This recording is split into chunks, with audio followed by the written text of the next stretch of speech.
shows, the people, the promotions. Yeah, we've got a lot of backing as well. We just don't brag about it. Hey, To be honest, it's not about who's throwing around their wallet the most and stuff. It's about how good you are. It's about how good you are. At the end of the day, if you're good enough to win titles, you'll win titles. And you look at outside the mainstream elite promoters in the UK, if you look at the small hall promoters and stuff, I've won more titles myself than the majority of them combined. I'm just one guy. what's the politics behind it? I don't really like to get into stuff that I can't control. Things I can control is my fist hitting someone's face and someone's face hitting the canvas. That's stuff I can control. I can't control if someone's wife's messaging them pictures of other men. I can't control that.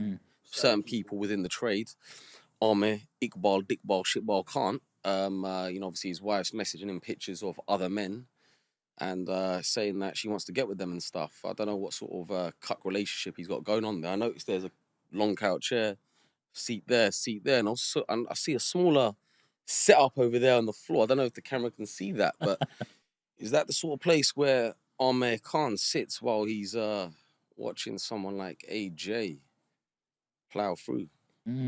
So is that you calling out Amir Khan? And hit places that he can't hit and stretch parts that he can't stretch.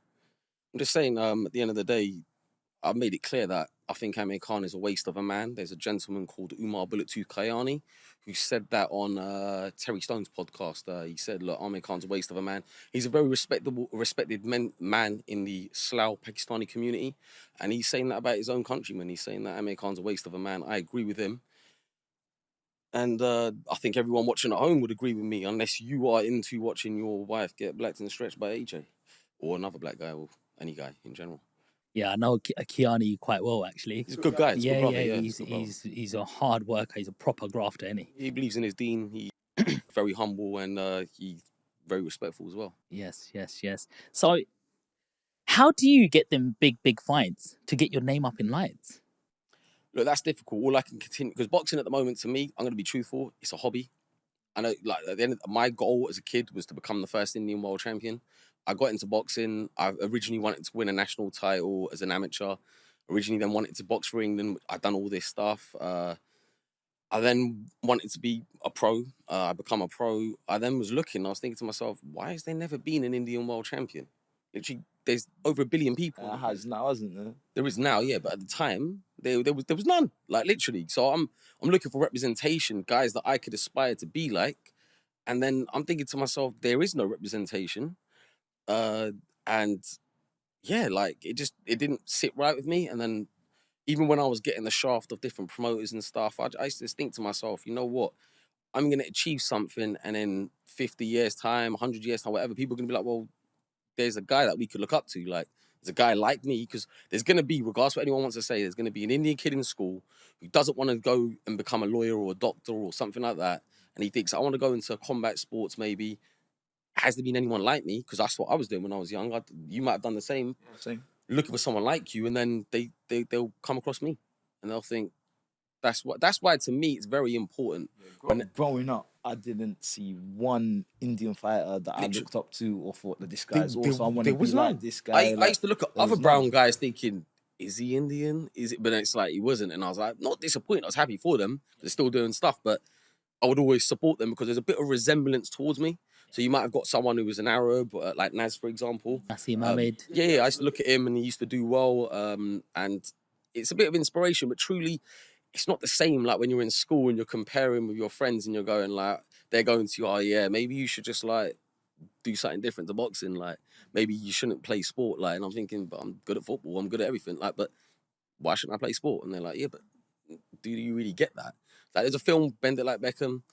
And the mum said that is actually a Sikh Punjabi sort of film, really British based. But they were saying there's not people like us playing football, like let's be real, or doing sport. So, which is true. If you look at the last 20 years, and I'd actually say this, and it's no shame in me. It's no me acting big-headed by saying this. I'm the highest achieving Indian boxer of all time.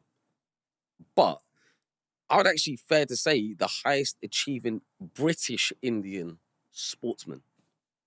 I can't think of any Indian sportsman.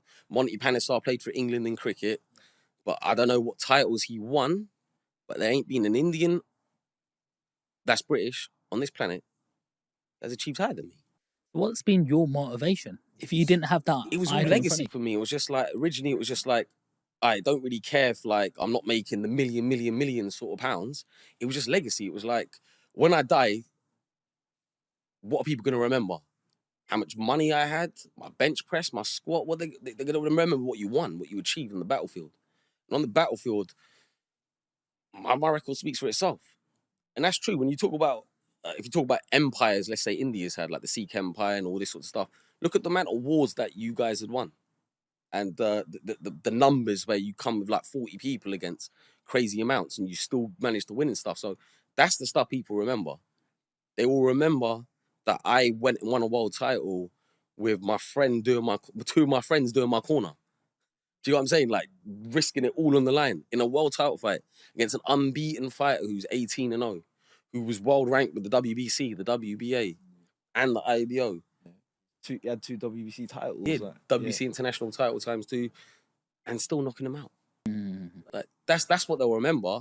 They might also remember Amir Khan sitting in the corner and receiving text messages off his wife saying she wants to be with other men. Which, this isn't me, by the way, just in case anyone tries saying I'm bullying him. This isn't me saying this happening, like, you know, when kids in school go, oh yeah, I fucked your girl, all that bullshit. This is literally, he tweeted this stuff. This isn't me saying his girl, like, I done this to his girls, this guy done this. You tweeted that your wife messaged you pictures of other men and you're still with that wife. Like, I don't know, like Sean, you look like a very respectable man, but picture yourself in that position. I would never be in that position. But a question for you is, while we're on that topic, could you forgive somebody if they cheated on you? Oh, hell no, bro. They'll get the boot. They'll get drop kicked out the house, man. Nah, in anything, any forms of life. Have you ever been in love? If a friend cheated on me, But if she's gone off with another fella, there's not enough love to take her back, bro. She's got to go. But have you, like, you know, that first love? That girl you do I don't anything know, for? Sean. That seems a bit simpy to be taking girls back that have been messing around, man. Like, I'm not a victim. Like, yeah. I might do stuff, say stuff to cause a reaction sometimes, but I'm not taking no girl back if she gets with some other guy. If that happens, that's a blessing from the big G upstairs to say that you were too good for this person. Is it okay for a man to cheat? You're going to get stitched up, sure. Yeah. Indian men don't cheat. Indian men don't cheat. Yeah. Do you think men and women are built different, though? Are you trying to say you're trying to set us up here, Sean? Are you What's saying going it's on, okay for Ahmed to be on Skype, which has happened, using his tears as lube to knock one out whilst his girl's getting blacked, is okay? I'm not saying anything. I was just asking just a totally separate question to that. You know what our and just coach saying is like, that Sean. because, like, you know, men, like, women are more emotional. Men, like, think quite, you know, simply.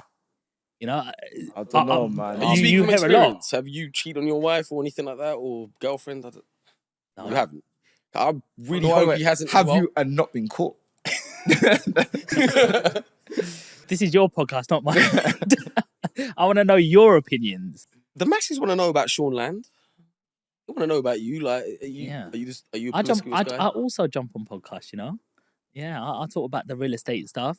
I talk about, you know, mindset. I talk about belief and how to keep going in different directions. But relationships are not my sort of thing. I'm a very simple person in terms of relationship. One man, one woman. That's it. Go along, work hard, pay the bills. There you go. Fair enough. Simple. So you're not into like the activities that Khan's obviously into. I haven't really followed that sort of side, actually. Okay, I follow the boxing side. He used to be quite fast back in the day, and it seemed that he just slowed down, legs went. I was very, very I thought he would take Brooke. I really thought he would. Oh, no. He's never going to beat Brooke. He did not want to fight Kill Brooke. But that was a shadow of Amir Khan, what was left there. Do you not think so? No, he was never going to be able to beat Kell Brook. He didn't have the ability to beat him. Yeah, I think the guy was just way reckless too strong with for him, he's got sensible, fast hands, but he's reckless with it. Chin exposes. just From loads of holes. from that Danny Garcia just showing that if you just that throw was at the bad. same time, you're gonna catch him. And then what was it? Canelo knocked him out hard as well, innit? He was never going to beat Canelo. That was more, I Yeah. think, financial gains, but which I can't blame him for that. But Kell Brook would have always beat him. So I have a question. As a boxer, yeah, are you gifted with a chin? Now, look, I know if you get